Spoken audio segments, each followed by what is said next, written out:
இன்னைக்கு எங்க எல்லாருக்குமே ரொம்ப பிடிச்ச சாம்பார் பண்ணிடலாம் அப்படின்னு சொல்லிட்டு எல்லா காயும் கட் பண்ணி போட்டு சின்ன வெங்காயம் போட்டு வைக்கிற சாம்பார் எங்கள் வீட்டில் எல்லாருக்குமே ரொம்ப பிடிக்கும். அதுதான் பண்ணிடலான்னு எல்லா காயிலிருந்து ரெண்டு ரெண்டு காய் எடுத்து வச்சுட்டு நான் ஒரு விஷயம் வந்து யோசிச்சுட்டு இருந்தேன். ஏன்னா இன்னைக்கு வந்துட்டு நான் என் ஃபோனில் வந்து ஷார்ட்ஸ் பார்த்துட்டு இருக்கும்போது ஒரு ஷார்ட் வந்து பார்த்தேன். அதில் என்ன அப்படின்னா நீயா நான் நடந்த ஒரு விஷயம் தான். அதில் வந்துட்டு அவங்க என்ன சொல்லியிருந்தாங்கன்னா, ஒரு ஹஸ்பண்ட் அண்ட் ஒய்ஃப்குள்ள வந்துட்டு எப்படி சண்டை வந்துருச்சுன்னா எப்படி ஹேண்டில் பண்ணுவீங்க எப்படி அப்படின்னு சொல்லி கேட்கும்போது ஒரு லேடி வந்து சொல்லியிருந்தாங்க, பிடிக்காத வந்துட்டு சாப்பாடை வந்து சமைச்சு வச்சிருவேன் அப்படின்னு சொல்லிட்டு.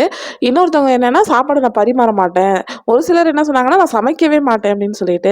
ஸோ இதுக்கெல்லாம் ரீசன் வந்துட்டு பெருசா இருக்குமோ அப்படின்னு சொல்லி பார்த்தா, ரொம்ப சின்ன சின்ன காரணம். சொன்ன டைம்க்கு வரல, லீவ் எடுக்கல, அந்த மாரி சின்ன சின்ன காரணத்துக்காக ஒருத்தவங்க வந்து சாப்பாடு வந்துட்டு இல்லாம பட்னியா போடுறது அப்படிங்கிறது நார்மலா ஒருத்தவங்க சாப்பாடு இல்ல, அவங்க சாப்பிடாம இருந்தாங்க அப்படின்னாலே அவ்வளோ கஷ்டமா இருக்கும். உங்க வீட்ல உங்களுக்கு உயிரா இருக்கிற ஒருத்தர் வந்துட்டு நீங்க இந்த மாரி சின்ன விஷயத்துக்காக பிடிக்காததையோ, இல்லன்னா வந்துட்டு நீங்க அவங்கள பட்னியாவோ போடுறது எப்படி நமக்கு தெரிஞ்ச ஒருத்தர் வந்து பட்னியா இருக்கிறத நம்மளால அக்செப்ட் பண்ணிக்க முடியும்? ஸோ நீங்க எப்படி அப்படிங்கிறத மறக்காம கமெண்ட்ல சொல்லுங்க.